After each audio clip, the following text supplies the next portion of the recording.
নমস্কার বন্ধু, শুরু করছি আজকের এপিসোড। হোমিওপ্যাথির এক দারুণ মেডিসিনের নাম হচ্ছে আর্টিকা ইউরেন্স। হ্যাঁ বন্ধু, আর্টিকা ইউরেন্স হোমিওপ্যাথির খুব কমন ওষুধ, আপনারা প্রত্যেকেই হয়তো এর নাম শুনেছেন। আজকে এই আর্টিকা ইউরেন্সের এমন কিছু অজানা না জানা সিমটম আপনাদের সামনে উপস্থাপনা করব যে শুনলে আপনি অবাক হয়ে যাবেন। বন্ধু, যে চ্যানেল থেকে আপনি আমার এই ভিডিও দেখছেন সেই চ্যানেলের নাম ডক্টর M.K. রয় হোমিওপ্যাথ, আর আমি আপনাদের সেই চিরপরিচিত বন্ধু ডক্টর M.K. রয়। আসুন তাহলে বেশি কথা না বলে আমরা সোজাসুজি আমাদের সাবজেক্ট ম্যাটারে ঢুকি। কথা হচ্ছিল আর্টিকা ইউরেন্স নিয়ে।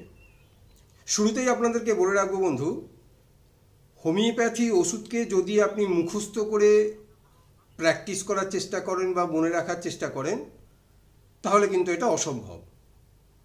কারণ এক একটা মেডিসিনের মধ্যে হাজার হাজার সিমটম রয়েছে, যে সিমটমগুলো আপনি কখনোই মাথায় রেখে আপনি প্র্যাকটিস করতে পারবেন না। তাই কিছু এমন রেড লাইন সিমটমস, এমন টিপস, এমন টিক্স, এমন কিছু পিকুলিয়ার আনকমন সিমটমের কথা আমি আপনাদেরকে বলবো, যেগুলো আপনি যদি একটু নোট ডাউন করে রাখেন তাহলে আপনার প্রত্যেকটা ওষুধকে চিনতে, জানতে এবং প্র্যাকটিস করতে খুব সুবিধা হবে। তাহলে চলুন, যে ওষুধ নিয়ে কথা বলছিলাম সেই ওষুধের নাম আর্টিকা ইউরেন্স, যার কমন নেম হচ্ছে ডুয়ার্ফ নিটল। কি বললাম? Common name dwarf Nitol. তাহলে নিটল দিয়ে শুরু করি। নিটল র্যাশ, খুব ছোট্ট ছোট্ট মিলিয়ারি অসংখ্য র্যাশের সমষ্টি, যেগুলো প্রচণ্ড জ্বালা করে এবং প্রচণ্ড চুলকায়। এই জ্বালা করা এবং চুলকানিগুলো স্নান করলে, গরমে এবং ভায়োলেন্ট এক্সারসাইজ, প্রচুর পরিমাণে যদি আপনি এক্সারসাইজ করেন, ব্যায়াম করেন, যার জন্য আপনি প্রচণ্ড ঘেমে গেছেন, তাহলে কিন্তু এই কষ্টগুলো সমস্ত বৃদ্ধি পায়। তাহলে এই যে তিনটে বৃদ্ধির কথা বললাম, কি না, গরমে, ভায়োলেন্ট এক্সারসাইজে এবং বাদিংয়ে এর বৃদ্ধি, তাহলে বন্ধু যতগুলো সিমটম বলবো সমস্ত সিমটমগুলো কিন্তু এতে বৃদ্ধি আছে। শুরুতেই বলে রাখলাম। চলুন পরের সিমটমে আসি। পরের সিমটম হচ্ছে যে আর্টিকারিয়াল ইরাপশান এবং রিউমেটিজম বা বাত একে অপরের পরিপূরক। অর্থাৎ আর্টিকারিয়াল ইরাপশান যখন বাড়ে তখন বাত কম থাকে, আবার যখন বাত বেড়ে যায় তখন আর্টিকাল ইরাপশান কমে যায়। ঠিক আছে? তাহলে আর্টিকারিয়াল ইরাপশান এবং রিউমাটিজম বা বাত, এদের অবস্থানগুলো কিন্তু এরকম। আবার এমনও আছে যে আর্টিকারিয়াল ইরাপশানও আছে এবং বাতও আছে, অর্থাৎ ডিউরিং রিউমাটিজম আর্টিকারিয়াল ইরাপশান এখানে রয়েছে, এমনও আছে। আর কি আছে? আর্টিকারিয়াল ইরাপশান সাপ্রেসড হয়ে ভমিটিং বা বমি হতে পারে। আবার আর্টিকারিয়াল ইরাপশান সাপ্রেসড হয়ে, সাপ্রেস মানে আপনি কোনো কারণে মলম দিয়ে, তুলসী পাতা দিয়ে, চন্দন দিয়ে বা আরও সাচানসার যেসব থেরাপি রয়েছে, এক্সটার্নাল অয়েনমেন্ট, সেগুলো দিয়ে যদি আপনি এটাকে চাপিয়ে দেওয়ার ব্যবস্থা করেন তাকে আমরা বলি সাপ্রেশন। তাহলে কি বলেছিলাম? যে আর্টিকারিয়াল ইরাপশান যদি আপনি সাপ্রেসড করেন তাহলে আপনার বমি হতে পারে, আবার আর্টিকারিয়াল ইরাপশান সাপ্রেসড করে আপনার ডায়রিয়াও হতে পারে। বোঝা গেছে?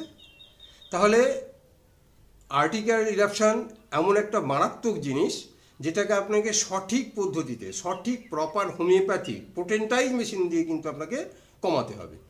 তাহলে চলুন নেক্সট সিমটমের কথাই বলি। এলিভেটেড হয়ে যায় স্কিন।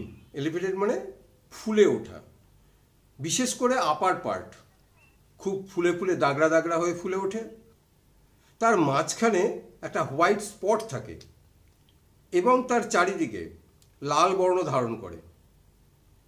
এইরকম যদি আপনি দেখতে পান এবং যার মধ্যে প্রচণ্ড চুলকানি আছে এবং জ্বালা আছে, সেটা কনস্ট্যান্ট রাবিং করলে, ঘষলে সেই চুলকানি এবং জ্বালার আরাম হয়।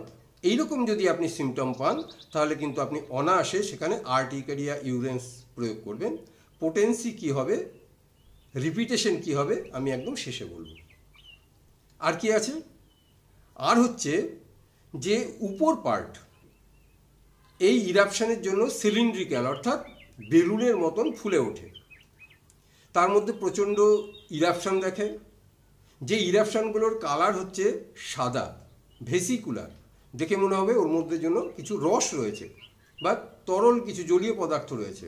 হ্যাঁ বন্ধু, যে জলীয় পদার্থটা ওর মধ্যে থাকে সেটা হচ্ছে সাপ্রেস সোয়েট।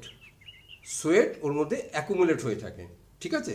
একে আমরা বলি accumulation of serum or accumulation of sudamina, SUDAMINA। Sudamina মানে হচ্ছে যে কোনো একটা ভেসিকল বা কোনো একটা ইরাপশান যার মধ্যে সোয়েট অ্যাকুমুলেট হয় এবং স্কিনের যে হর্নি পার্ট আছে সেই হর্নি পার্টের মধ্যে কিন্তু এটা অ্যাকুমুলেট হতে থাকে। প্রচণ্ড চুলকায়, প্রচণ্ড জ্বালা করে, যত বেশি রাব করবেন তত বেশি আরাম হতে শুরু করবে এবং যদি আপনি এখানে ঠান্ডা প্রয়োগ করেন তাহলে এটা বাড়তে থাকে।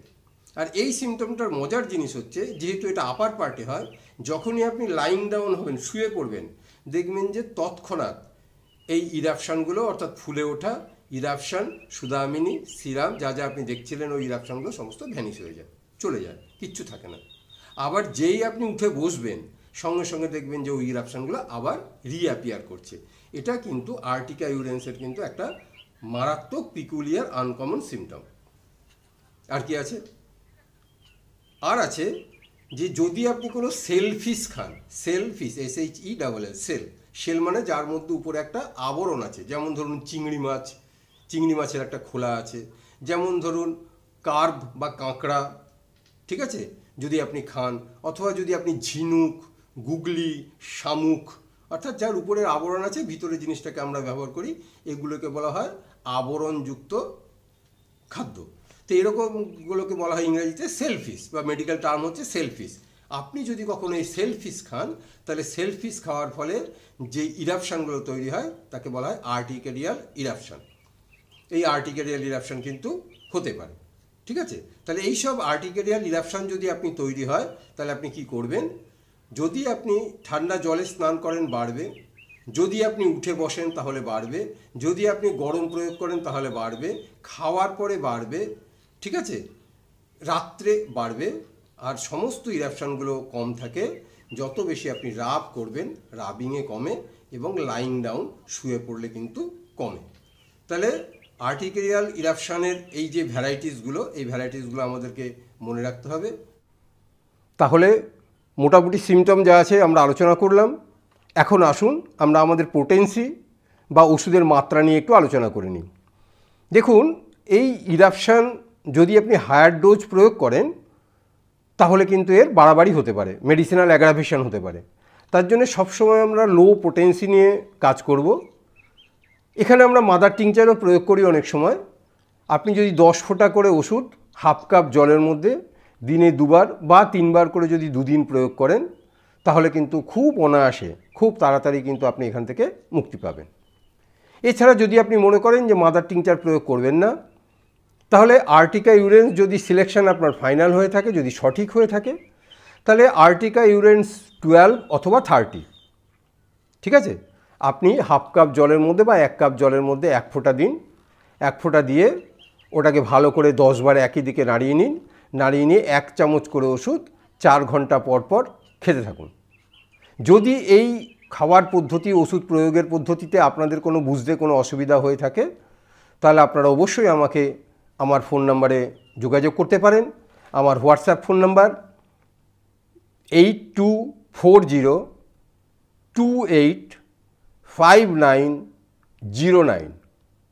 আবার বলছি, যদি কোনো হোয়াটসঅ্যাপে অ্যাপয়েন্টমেন্ট করার কোনো প্রয়োজন হয়ে থাকে তাহলে আমার নাম্বারটা আরেকবার আপনি লিখে নিন, 8240285909।